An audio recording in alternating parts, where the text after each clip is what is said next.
Teleamazonas presenta 24 horas con María Gracia Costa.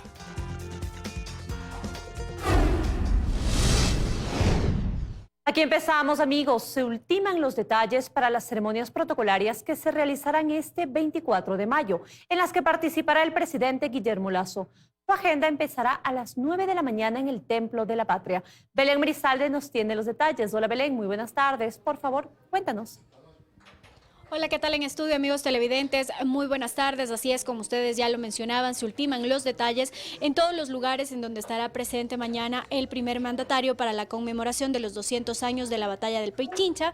La primera actividad que realizará será a las 9 en el Templo de la Patria, en donde se desarrolla tradicionalmente la ceremonia castrense. Posteriormente, a las 11 horas con 30 minutos, se espere que llegue aquí hasta el Palacio Legislativo para realizar su primer informe a la nación. Como ustedes pueden observar, aquí ya se ubican las sillas para los cerca de 500 invitados que está previsto lleguen a la Asamblea Nacional.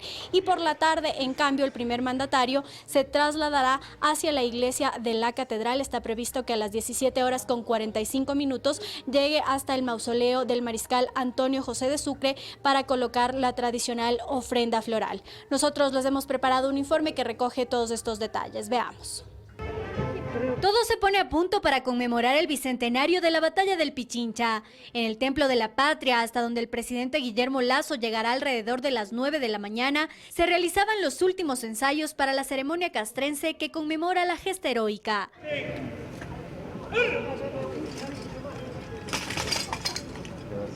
Posteriormente, el presidente se dirigirá a la Asamblea Nacional, en donde, según lo dispone el artículo 147, numeral 7 de la Constitución, deberá presentar el informe de cumplimiento del Plan Nacional de Desarrollo, más conocido como Informe a la Nación. El acto se desarrollará desde las 11 horas con 30 minutos en el Salón Plenario Nela Martínez.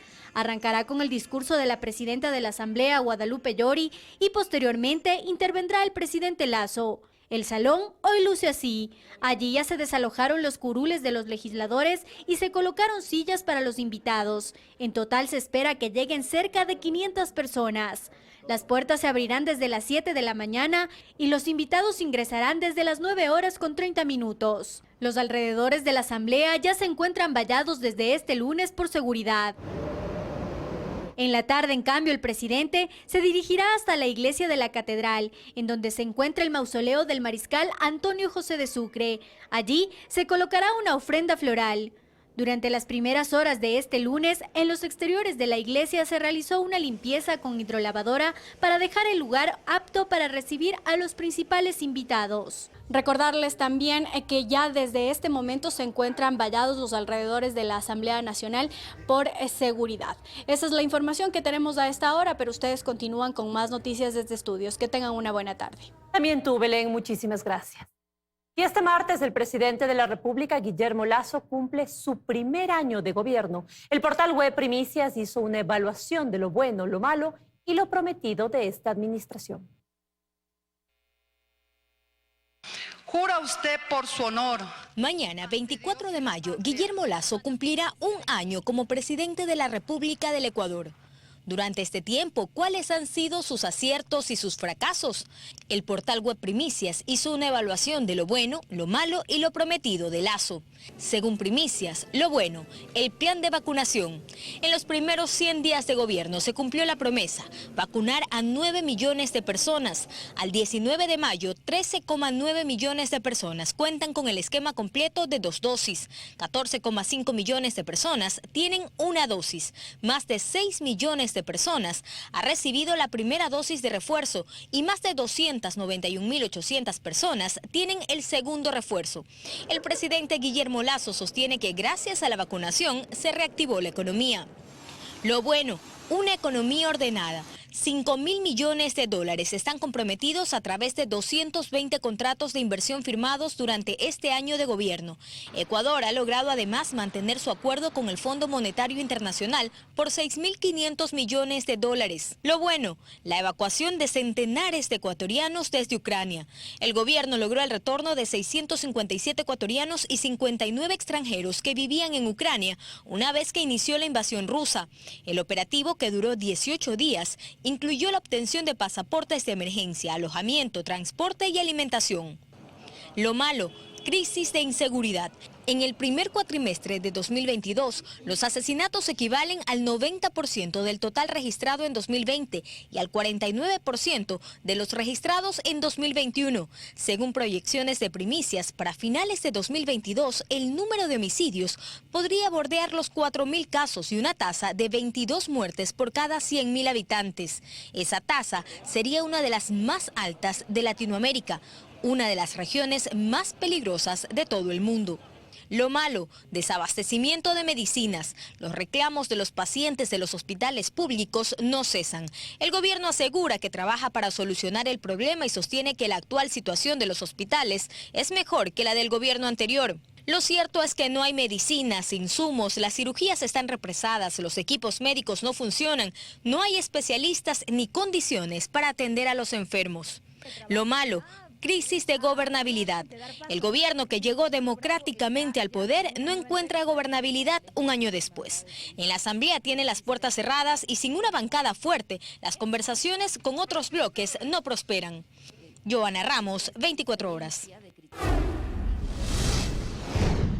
Revisamos otros temas. La defensa de Jorge Glass insistirá en la vía constitucional. Este martes presentará una acción extraordinaria de protección para que la Corte Constitucional revise el fallo de la Corte Provincial de Santa Elena que nulitó el habeas corpus del juez de Manglar Alto.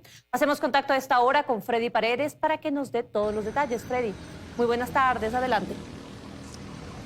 Hola, ¿qué tal compañeras, amigos televidentes? Muy buenas tardes. En efecto, el expresidente Jorge Glass permanece ya por más de 48 horas recluido aquí en la cárcel 4 de Quito, luego que fuese trasladado de la Tacunga por aparentes problemas de vulneración de la seguridad de su celda en la Tacunga.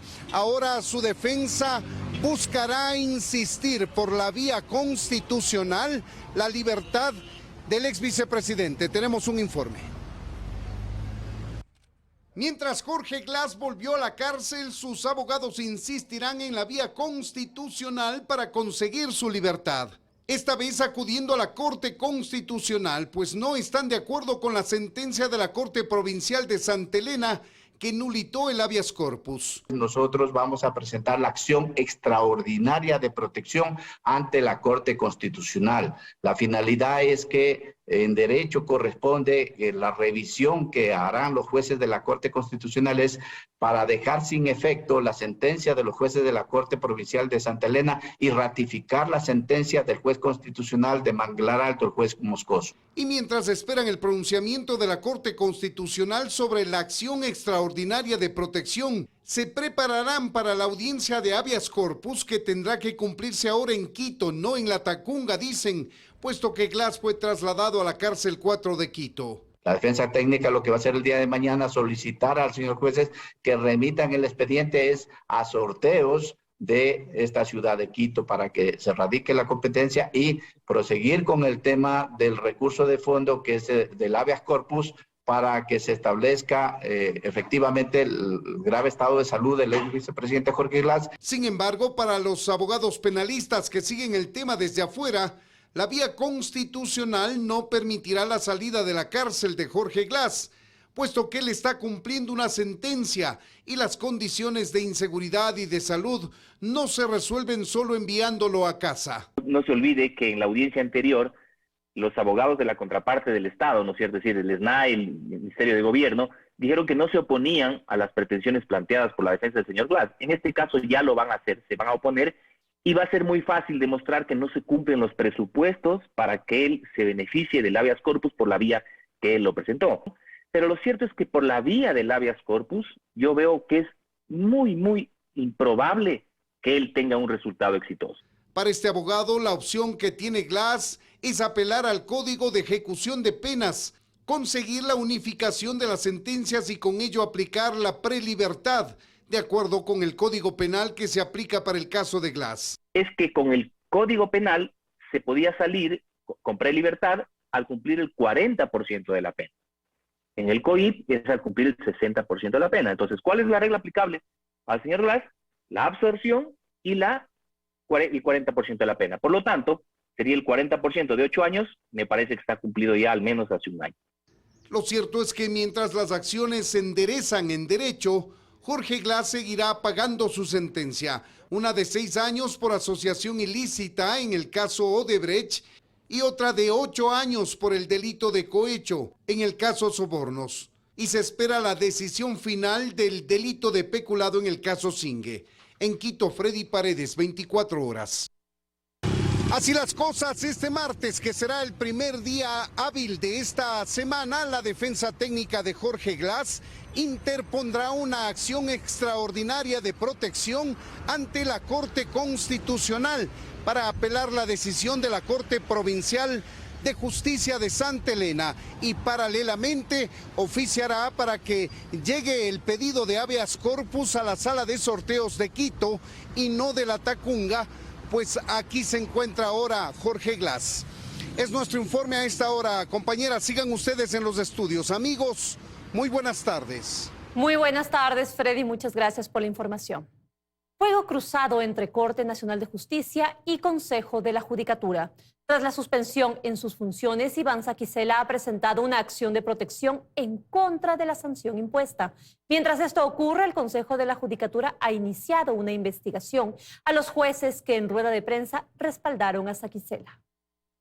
Luego de ser suspendido en sus funciones como presidente de la Corte Nacional de Justicia, Iván Saquicela comienza a tomar acciones más allá de haber denunciado públicamente al Consejo de la Judicatura por perseguir a los jueces. A través de su cuenta de Twitter este lunes dice que han vulnerado sus derechos y por ello ha presentado una acción constitucional en el lugar de su domicilio, Cuenca. Como hombre de derecho me defenderé personalmente. El Ecuador podrá escuchar mis argumentos en audiencia pública y a la luz del día, dice Saquicela. Y esto en sintonía con su reacción primera cuando fue notificado de la suspensión de sus funciones por supuesta negligencia manifiesta al no acelerar el proceso de extradición de Rafael Correa. Sin lugar a dudas, es absolutamente ilegal y arbitrario. Saquicela ya advertía una arremetida de la Judicatura con Fausto Murillo y Juan José Morillo a la cabeza. Advierto al país una pretensión de metida de manos en la justicia. Casi de inmediato llegó el respaldo de algunos jueces de Corte Provincial que en rueda de prensa advirtieron también de una arremetida del Consejo de la Judicatura en marcha.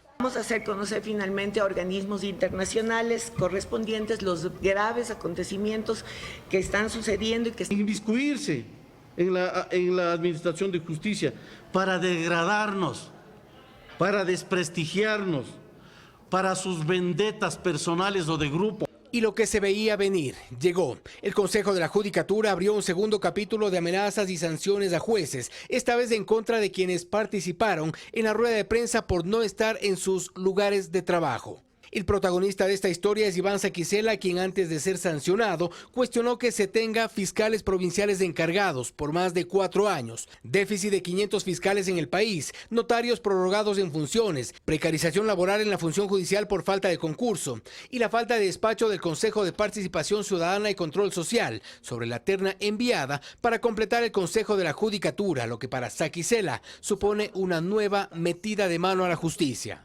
Saquicela ha presentado su acción constitucional en Cuenca, lugar de su domicilio, y lo hizo en domingo a las 20:48, como adelantándose al nuevo episodio que estará a cargo del Consejo de Participación Ciudadana, que tras un largo silencio convocó para este lunes en feriado a analizar la procedencia de realizar un nuevo proceso de designación de un vocal principal del Consejo de la Judicatura por la terna enviada por la Corte Nacional de Justicia. Pero la terna fue retirada días atrás y esta sesión podría tener otro desenlace. En Quito, Fausto Yepes, 24 horas.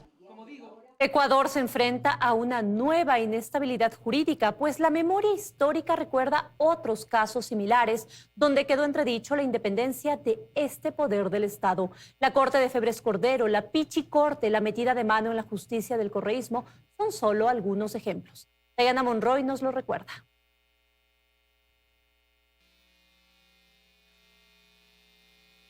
¿Qué tal, compañeros? Y a estos ejemplos podría sumarse el actual. El Consejo de la Judicatura tiene en sus manos el futuro de la máxima autoridad de la Corte Nacional de Justicia. Y ahora va por los presidentes de las Cortes Provinciales. Pero como decíamos, no es la primera vez que la justicia parece caer en crisis. Vamos a hacer memoria en el siguiente reportaje. Lo que podría pasar está en manos del Consejo de la Judicatura, con un presidente de la Corte Nacional de Justicia suspendido y con presidentes de las Cortes Provinciales amenazados. Lo que podría pasar es gravísimo, dicen juristas. Pero lo cierto es que no es la primera vez en la que existe tal inestabilidad en las Cortes. Estamos frente a una crisis de institucionalidad de aquellas que ya han sucedido antes en Ecuador, pero hoy una pugna interna en el sector justicia entre el Consejo de la Judicatura y la Corte Nacional podría dar como resultado una injerencia directa en aquellos procesos que se ventilan en el más alto Tribunal de Justicia Ordinaria. La justicia es independiente, una frase tantas veces dicha y tantas veces en entredicho. Ejemplos sobran en nuestra historia. Remontémonos a 1984, cuando León Febres Cordero rodeó la Corte Nacional con tanques de guerra para evitar que magistrados, representantes y otras tiendas políticas asuman como jueces. Y a mediados del 2004, la recordada Pichicorte.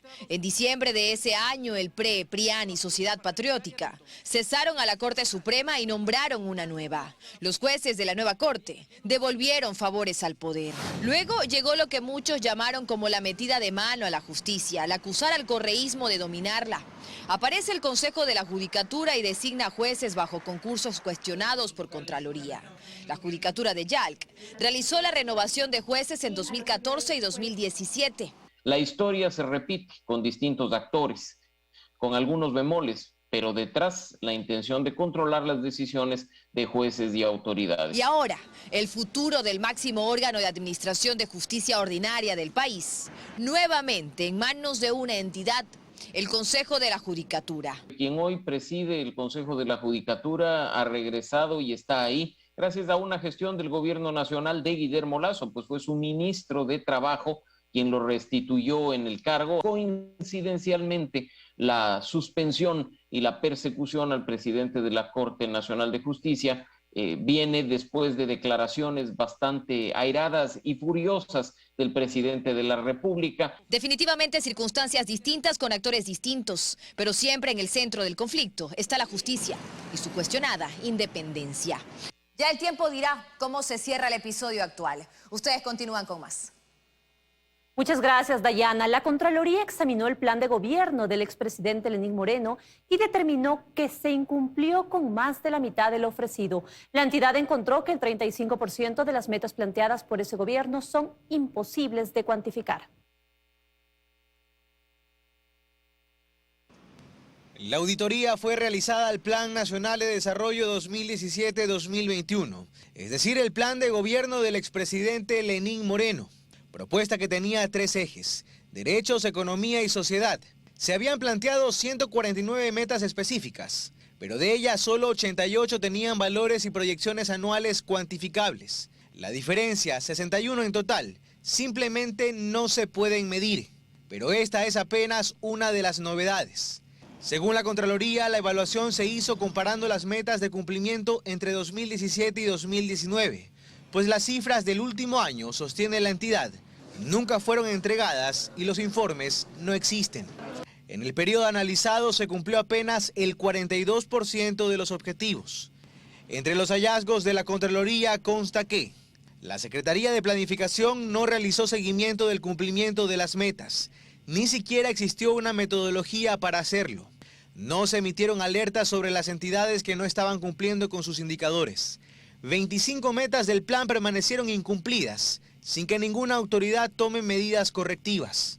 En lo relacionado con planes específicos como el Plan Casa para Todos, por ejemplo, la Contraloría encuentra que los datos reportados por el expresidente no coinciden con los indicadores de su propio plan, pues, a decir de Moreno, durante su mandato entregó 125.000 viviendas aproximadamente, con una inversión de 3.000 millones de dólares. Pero la información del plan es que apenas se construyeron 2.406 y que en ellas se destinaron recursos por 17 millones de dólares. Estas inconsistencias, según Contraloría, se repiten en el número de bonos de protección familiar que fueron entregados, la inversión en salud pública, las dosis de vacunas contra el COVID-19, la inversión en carreteras y las cifras del presupuesto de seguridad. El expresidente Moreno ha respondido en su cuenta de Twitter, calificando el examen de la Contraloría de incompleto y antitécnico, por, entre otras cosas, no considerar la crisis económica, las movilizaciones de octubre de 2019 y la pandemia como el conjunto de crisis que le tocó afrontar y que habría truncado el cumplimiento de algunas de las metas inicialmente establecidas. En Guayaquil, Carlos Acoto, 24 horas. Mucha atención, 4 atentados de bomba, 2 sicariatos y varios enfrentamientos entre bandas es el resultado de la ola de criminalidad que se registró este fin de semana en Esmeraldas. Ahora mismo la Policía Nacional se encuentra desactivando un aparato explosivo en el norte de la ciudad. Allí está Paul Coello, quien tiene más detalles. Paul, muy buenas tardes. Adelante, por favor, te escuchamos. Compañeras, ¿qué tal amigos? Buenas tardes. Así es, contarles que desde el día de ayer estamos recorriendo la ciudad de Esmeraldas y nos hemos topado con una realidad bastante preocupante, bastante triste, y es que las amenazas con coches bomba, los atentados, los sicariatos, las muertes violentas continúan a pesar del estado de excepción y a pesar de ser feriado. En estos momentos justamente nos encontramos en el norte de la ciudad de Esmeraldas, donde hace pocos minutos nada más la Policía Nacional, como pueden observar en imágenes, destruyó un artefacto de bomba que se encontraban en 2 zonas de acá de este sector. Hemos conversado con el coronel, el comandante de acá de esta provincia, y nos ha manifestado que el conflicto es entre organizaciones delictivas que operan en esta ciudad, que se disputan precisamente el territorio por el narcotráfico y el microtráfico. Nosotros hemos preparado un reportaje de lo que ha sucedido en estas últimas horas acá en la provincia de Esmeraldas. Veamos. Los incidentes, asaltos, muertes violentas, sicariatos y atentados no paran en la provincia de Esmeraldas a pesar del feriado y el estado de excepción. Este fin de semana nuevamente 2 casos escalofriantes causaron alarma a los habitantes de esa provincia. El uno relacionado al asesinato de 3 personas en una conocida hostería y el otro a un nuevo atentado con coche bomba. Habían ingresado 6 personas, 4 en un vehículo, 2 en una motocicleta, fuertemente armados, y habían procedido a disparar a las personas que se encontraban en un solo grupo. Estos hechos violentos registrados en Esmeraldas provocó que los turistas de otras provincias dejen de visitar las playas en este feriado. Como ven, las playas están vacías, no tenemos turismo, lo que es el feriado. ¿A qué se debe? A lo que está sucediendo aquí en Esmeraldas. Todo lo que nos están haciendo con las situaciones de violencia que está habiendo aquí en Esmeraldas. Lamentablemente, los más afectados de esta situación son los comerciantes formales e informales, debido a que la gran parte de la economía de esta provincia depende del turismo, y más en estas fechas de feriado. Un feriado normal, ¿usted a cuántas personas atendía? Con muchísima gente, y ahora ¿cuántos atende? Un feriado normal a veces no teníamos tiempo, le digo, ni para comer. Hoy en el día tenemos tiempo para todo. Y a pesar de que los controles y los operativos se han intensificado en esa provincia, presenciamos varios incidentes entre jóvenes y la Policía Nacional. Lo que está ocurriendo ahora en Esmeraldas es producto de las intervenciones que se han ejecutado en contra de las bandas criminales que operan en la zona, dedicadas al microtráfico, minería ilegal, tráfico de armas y extorsión.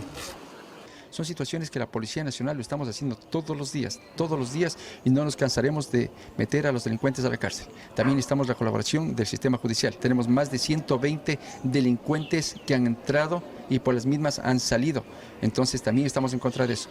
Ahora lo que buscan estas organizaciones delictivas es tratar de amedrentar y causar alarma a la ciudadanía para hacer notar su presencia que ha sido debilitada gracias a las capturas de varios de sus líderes y operadores. Hasta el momento, desde enero, han sido detenidos 1.138 ciudadanos vinculados a estas bandas. Se han decomisado más de 272 armas de fuego y se han desarticulado a 23 organizaciones delictivas. En Esmeraldas, con cámaras de Daniel Llerena y Ricardo Macas, Paul Coello, 24 horas. Esmeraldas se convierte en la ciudad más violenta del país. De lo que va del año se han registrado 173 muertes violentas, según registro de la misma Policía Nacional. Estamos de regreso con más noticias en 24 horas. El trabajo de la comisión ad hoc que evalúa a la presidenta de la Asamblea, Guadalupe Llori, entró en la etapa final. Esta semana se conocerá si en su informe recomienda que Llori sea o no destituida. Ya les vamos a colaborar. Los acontecimientos del pasado viernes no alterarán la evaluación que efectúa la comisión ad hoc a la gestión de Guadalupe Llori. La presidenta de la Asamblea no acudió a sustentar sus pruebas ni su abogado, por lo que los integrantes de esa comisión declararon a Yori en rebeldía. Implica que el proceso de sustanciación siga adelante, nada más. No va a variar en absoluto los plazos porque tenemos que cumplir los plazos. Según el abogado de Yori, se impidió su ingreso al Palacio Legislativo. Debió haber habido la coordinación suficiente para que la audiencia no tenga inconvenientes. Ahora no podemos ni siquiera ingresar.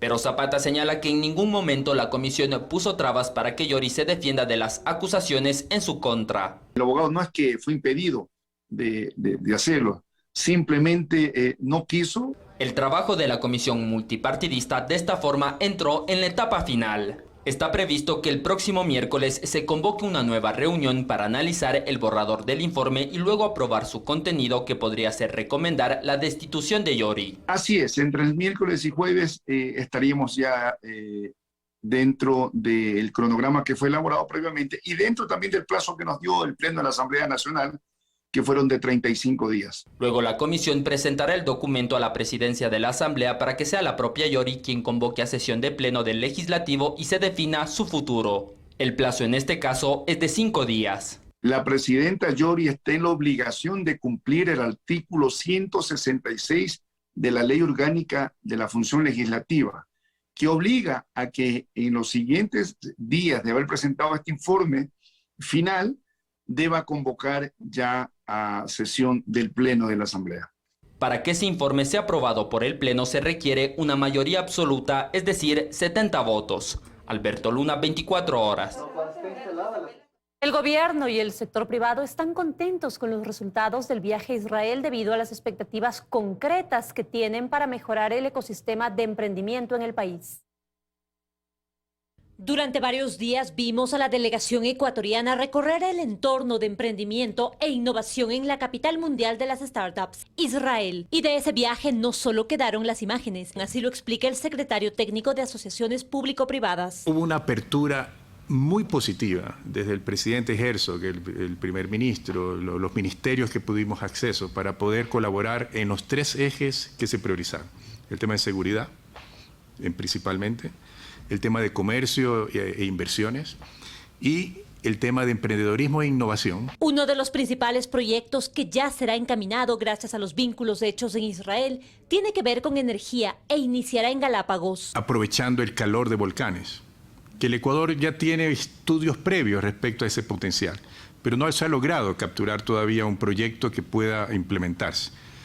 Se está estableciendo hoy ya un plan de trabajo con esta firma para que puedan terminar sus estudios de pre y factibilidad para poder concretar esto en el menor tiempo posible. La delegación la integraron representantes de empresas, universidades, gremios, emprendedores y más. Andrés Zurita, director ejecutivo de la Alianza para el Emprendimiento e Innovación, resalta los logros que identifican desde el sector privado y la sociedad civil. Las empresas y los emprendedores de ambos países se van a conectar con una iniciativa que es como el par de la IA, ya que se llama el Startup Nation Central. Las universidades que visitamos y los centros de innovación dirigen sus esfuerzos hacia las necesidades de la empresa. Y los 5 rectores de universidades que viajaron están planeando ya crear centros de transferencia tecnológica y de innovación. Y anuncia que ya hay hechos que se concretarán muy pronto. Los empresarios de la red van a crear un clúster nacional de tecnología que va a trabajar coordinadamente con los clústeres de Quito y Guayaquil que están naciendo.